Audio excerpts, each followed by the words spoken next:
the next day and gets it fixed.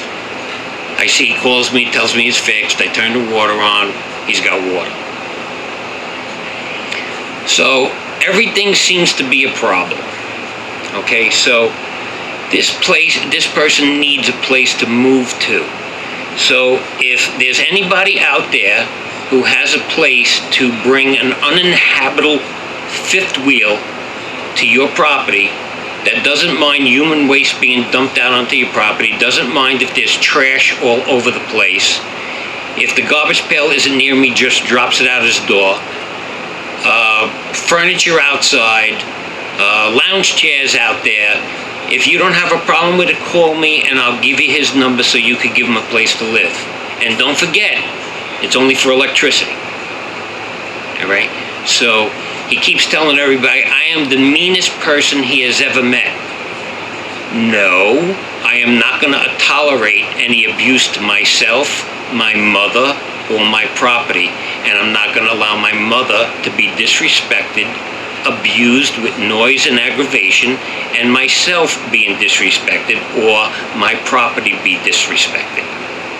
So if anybody doesn't have any respect for themselves, call me and I'll give you his information. Remember what I said before, some people don't want to be fixed because being broken gets them acknowledgement and attention. That's all I got to say about that subject. But the St. Michael's Foundation will always help people with a hand up to make their lives better. But if a person doesn't want to better themselves, they have to move on, because I don't waste my time on people that just want to use me and my friends. I'm trying to help people that want to help themselves to a better life. Can we go to a break? And when we come back, the phones are open. Support for KPFF comes from B&P Dirtwork. B&P Dirtwork offers all-purpose backhoe for driveways and fifth wheel pads, digging trenches, clearing lots and fields, and more. B&P Dirtwork is licensed, insured, and happy to work for you. More information at 702-540-0964. That's 702-540-0964.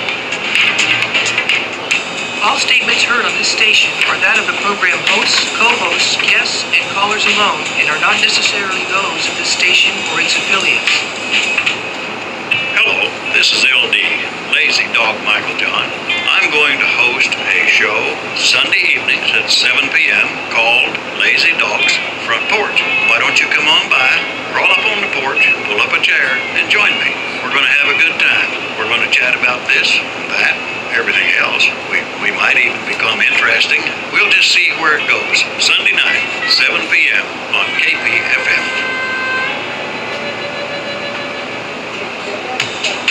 Hello, listeners. Want to know what talk programs are broadcast by KPFF?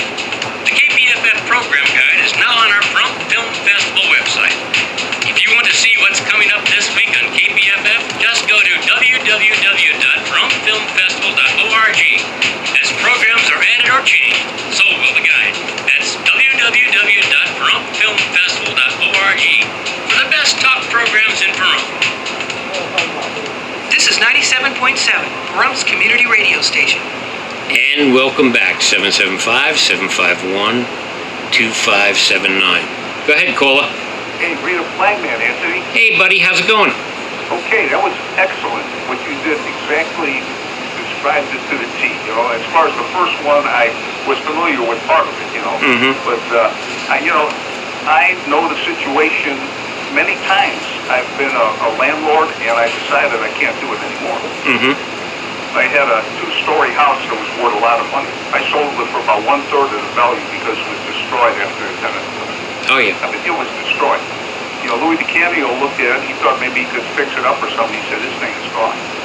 So I sold it for, like less than $50,000 for an 1,800 square foot, two-story house on an acre and a quarter. Because I wasn't going to, repair this thing. It's sad when that happens. And my grandfather, my mom's father, had a couple of rental units in Staten Island, and it was a nightmare. Where he was in his 80s, and they decided to like just sell his stuff because it was just too much. Everybody had to keep running down there fixing stuff. And matter of fact, he had a problem with one of the guys from the motorcycle gang, the Breed, and they're no longer existence. They went in with Hell's Angels, and it was funny when I found out who they were, because the guy who was the president of the Breed, I went to school with him, so I knew him before he was a tough guy. And I went to him and I says, Alan, this is my grandfather. I says, you guys can't be doing this stuff. You got to get the place cleaned up and you just got to leave. And he did. He turned around and made the guy, because he was the president of the Breed, and he made one of his guys go in there, clean the place up, and they moved out, and my grandfather never had a problem with them again. Yeah, sometimes it works out, but you know the phrase that applies to all this. No good deed goes unpunished. Yeah. That's what it's all about. You know, we try to help people out. I mean, I do it because I just feel sympathy for people. You know, Right. many times I've helped people out of work, but many times it hasn't worked. Right. And then, like at the courthouse, one guy about a month ago, look, he said, my girlfriend's daughter is going to get locked up today unless she pays something on the fine. I'm going to go with my title and get some money, but it's got to be done right now. So I float him $60. He pays it. Never see the guy again. He walks past me one day. He said, I haven't forgotten you, but I'll never see that $60. Of course, I know. Just fell for it. To keep somebody out of jail, I just floated him the money, figuring he's going to have it for that afternoon. Right. Remember, So everybody's got a song and dance, and we kind of fall for it because we try to help people. and you got to help people. You do, because like I said before, if you help 10 people and one person appreciates it and the other 9 don't, well, that's the price that you pay to help somebody. I'm not going to stop helping people. Yeah, I know. I mean, I get kidded by Hamilton. He says, when I'm helping people, there'll be less time in purgatory. I said, all right. He said, maybe you'll get a little time knocked off. Yeah. Or, you know. Yeah. But there was a couple cases in court the other day, and Lisa Shamley, she's doing an excellent job. Yeah, I know, she's good. Criticism, but I did have to criticize her the other day, and I was reluctant to do it, but I said, this is what I do. You know, I'm a court observer for 17 years, and it was a case where it was a sexual case, and every time that they try to close a courtroom, I stand up and I object. And I'll say, this is not a star chamber. You cannot close this courtroom. Elaine has thrown me out 16 times, even though I objected about different things, for divorces and everything else. Mm-hmm. Sometimes you would have to look into the law books to find out if he could throw me out. And every time he threw me out, I would say, that's 13. The next time, that's 14, Judge. You know, I talked to the man just like that. Right, So right. anyway, so Lisa closed the courtroom for this case, and I did not stand up. I just figured out, well, I'm done for the day, you know. And then it bothered me the rest of the day. I said, you always stand up. I stood up to Brisbane, to Jasperson. I stood up to a visiting judge one time where he had 2 bailiffs guard the door. When they stopped guarding the door, I walked right up to the bar and told them, you can't be doing that. Mm-hmm. And he said, I didn't tell them to close the courtroom. I just said that I don't want any problems in there. I said, they wouldn't let me in. So I stand up. So the next day I see Lisa before the custodies are, and like I say, she's really doing a good job, but I didn't agree with it. And I said, Judge, it's this simple. You can't be closing this courtroom just because somebody wants it closed. You know, there was a whole family in there that wanted to see what's going on, and I said, you can't be doing it. It's not a star chamber. And I said, I've been thrown out of courtrooms before, and I'm embarrassed that I did not stand up in open court by saying, you know, friend of the court, for the record, you know. Mm-hmm. And she looked at me and she said, Flagman, I understand. Mm-hmm. Now, I don't know if she's going to do it again or not. I mean, most of the time they just close the courtroom anyway. Right. So it's just not right.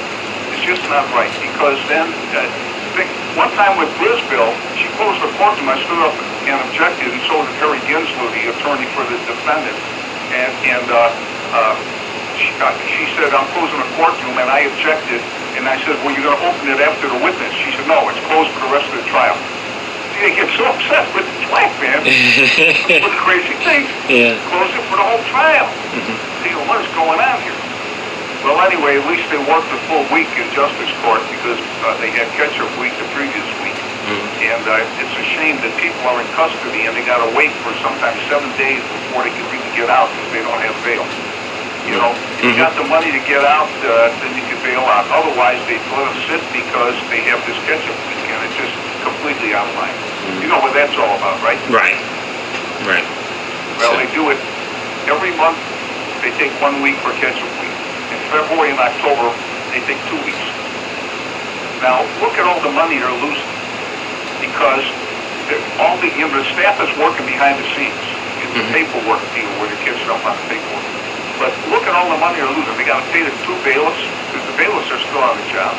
You know, the judges, I mean, they got salary or whatever. And what are they doing? They're just going to wait for custody. So that's the only thing they're going to have. Maybe they're doing some paperwork. It's just a complete waste where the county should come in and say, no more catch-up week. We're going to give you another employee to transcribe and we'll let these people have a swift deal, you know, because justice delayed is justice denied. Yeah. You know what I don't understand? Why do they need 40 hours to catch up for 100 and 120 hours? They need 40 hours to catch up on 120 hours? Are you kidding me? They need 25% to catch up? I don't get that. I could see 2 days. You would save so much money by having, and I talked to the clerks of the court, the girls, you know. They're hardworking people. I'm not putting them down at all. Right. It's just this policy where they have this catch-up. And they told me 1 or 2, possibly 2, because there's 2 courtrooms, girls to catch up on the paperwork, and they wouldn't have to shut these courts down. Right. And yet they're doing it. Well, if they stopped locking people up for petty nonsense, the courts wouldn't be jammed up. That's right. That's right, especially now with these traffic deals with these motorcycle cops. I mean, they're way out of line, and I'm hoping to criticize the sheriff on what's going on there. I say she has sent swarms of agents to eat out her substance, and it's a lot of old-timers on Social Security are paying $195 because one of their tires touched the white line on the highway. Call it lane infraction or something like this. It's just not necessary. Right. And so she's draining the public, and I guess they think it's a good thing because the county's making all this money, or at least Over $1 million last year from the Treasurer's report. well, I'll tell you one thing. Watching it every day, it just starts getting to me. I'm starting to feel like I get beat up when I go in those courtrooms just as an observer. Well, and I encourage other people to right. Well, the problem. keep watching and saying, well, that's just the flagman's take on it. The problem here is that when you're around negativity so much, you become negative. And you're not a negative person. You always look on the brighter side of things, but it's dimming your light because of the negativity. It does. It really drains you. Yeah, I know. Oh, I know. I know. But that's someone that told me a few times, I'm habituated. I hate that word. Habituated to the coin. You're habituated. You got to go. Somebody's got to keep an eye on it. That's the way I look at it. Exactly That's right. why I'm not involved in a lot of other things. Like I'm not involved with the water wells or anything else. And, you know, people have asked me to do this or that. I dedicate everything to that one deal. I mean, I walk every day on a highway. I talk to people. I tell them what's going on. I tell them the good and the bad in the county. And whether they believe me or not, I mean, I've been walking the highway. I'm in my 22nd year on that. So, you know, I just go on the record on what I've been doing, and I'm going to stick to it. Because if I start diverting to something else or spread it around, it just doesn't work for me. Right. And I never got on the computer. And it's also your exercise too. Absolutely. You're communicating with people. You're exercise. Exactly. I was like 234 pounds when I started walking. And now I'm 188, maintaining 188. Right.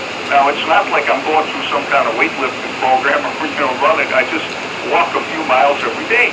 Well, you're getting worked out when it's windy and you're holding on to that flag. That's a workout right there. That's right. It knocks me over sometimes. I know some camera crews going to be snapping pictures, flag man down. You know, I mean, the front page of the paper. Yeah. But I want to tell you, what you did and those few minutes on your show was excellent.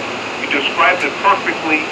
You know, I know it happened and it's happening, and I hope people out there recognize also what's going on. because there are people that just use other people out there with no compunction. They just figure this is what I'm going to do, this is how I'm going to live. Well, one of the things is I could take a little bit more, but my mom's 90 and she doesn't need the aggravation. Absolutely, I know what you mean. And, you know, when you were talking about, I was laughing because I knew what you were saying. I was saying to myself, I hope Louis the Candy is going to say, but I don't know if he did or didn't. Well, he can go on a computer. He can go on a computer and go to YouTube to Anthony Greco Majestic Eagle because it'll be up there in a couple of days. He can watch it. All right, I'll tell him. Okay. I'll tell him maybe he'll get you on the rebound, so to speak. Okay. Okay, I'll let you get back to your show. I accept Jesus Christ as my Lord and Savior. Faith, power to the people. We're the flag man over and out. An excellent job today, Anthony. Thank you. Later. Take care, buddy. Okay, so I always appreciate Ray calling in because I don't have time to go to the courts, and that's his thing, so I get the information I need. Okay, last week we talked about the House passing the minimum wage at $15, and we talked about taxes and everything else. And I says, you know, they raised the guy in McDonald's flipping burgers is going to go from $8 to $15. You're going to pay. Well, what do I see 2 days later? And it's funny. I feel like I'm ahead of the curve because 2 days later on Facebook is a post of with the $15 an hour, what a Big Mac is going to cost, what a pizza at Pizza Hut is going to cost, and the difference between this wage and the $15 an hour. So everything I said was true because I've been in business since I'm 20 years old. I was a business consultant for people when I was here. I know economy stuff. I know about property. I know a little bit about everything. Not enough to make money doing anything, but I know a little bit about everything so I can sit here and talk to you guys about it. So that's out there. There's also, I want you to go look on Facebook. There is the Star Spangled Banner, and it's marked Star Spangled Banner like you never heard before. And it's a story how Francis Scott Key wrote the Star Spangled Banner. And what, you know, they told us in school he was sitting there watching the bombs go off, and that was part of it. But also, why the flag was still standing. Okay, it was on a funny angle when it was standing, when it was all over. And the dead bodies were holding the flag up. That's how many dead bodies were around the flag to keep it from falling. And when everybody in that fort was dead, the bodies were still holding the flag up. So it's something you should watch. It's very interesting. You should get kids in front of it and see what our history is really about. So I talk about taxes, and I just want to let everybody know that Clark County is raising the sales tax by 0.25% to give the money to the teachers. And when 0.25% is not enough. Now, yeah, what's 0.25%? You know, it's practically nothing on $10. What happens to the guy who buys a $50,000 car?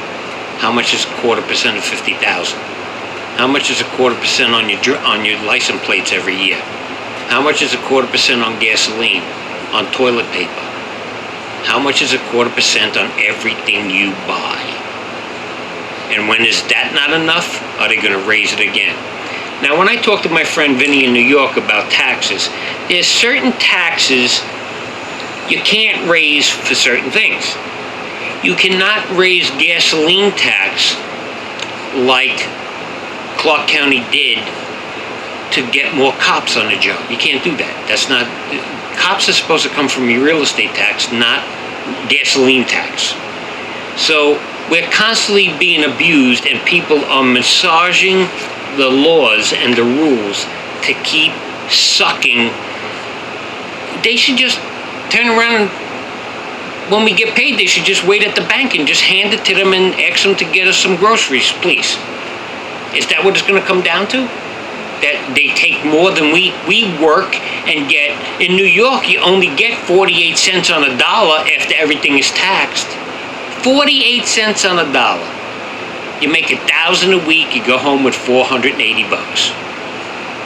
You gotta be kidding me, right? So for working and making $1,000 a week, you get to be able to buy $480 worth of goods and services. It's ridiculous. So raise salaries so you can give more to the government. Doesn't make any sense. If you pay 30% tax on that raise that they're going to get, go from I'll say $9, they go from $9 to $15, they're going to take 30% of that $6. Did you get a raise? Or did you get the biggest tax increase in the history of the United States? Remember, when you hear the word when you hear the word fee, hold on to your belt buckle because you're going to be taxed. Okay. The social progressives are talking down about Ivanka Trump, the president's daughter, because she bought her kid a white dog. She's a racist because she bought a white dog. How sick is this going to get? Remember, OAC said, don't eat cauliflower because it's a racist vegetable. I guess the ugly thing in the world is anything that's white. So don't buy white cars, don't paint your house white. And unfortunately, we cannot change being white. I mean, I don't have a problem with it because I'm Italian and they don't consider me white anyway. So we've talked about that before. So, we have a big problem in California. I was just talking about raw sewage, and I'm going to talk about it again. California has 66,000 people using the streets as a toilet. It's going into the sewers, the storm sewers, and going out to the ocean. Raw sewage going to the ocean. Where, I talked about this last week, where are the tree huggers? Where are the environmentalists? Where are they? I'm not an environmental freak, but I don't think there should be raw sewage going into the ocean. So, they do these things, and why I'm getting into this is not because I like to talk about raw sewage, but a doctor was talking on TV just the other day that, you ready for this? The bubonic plague is in California. Do you know how many thousands and thousands of people died when that happened in Europe? Do you know, with the transportation and the freedom that we have to move around and get on planes and everything, how fast that could spread? I mean, rats, mosquitoes biting a rat, the mosquitoes biting you. You get it on your shoes, you don't know it, you bring it into your house, into your car. I mean, can't we do something about the homeless population? And I'm not talking about something evil. Can't we build shelters? Isn't it cheaper to build a shelter than it is to try to keep people alive because they got the plague? What about old people and young people that their immune systems can't handle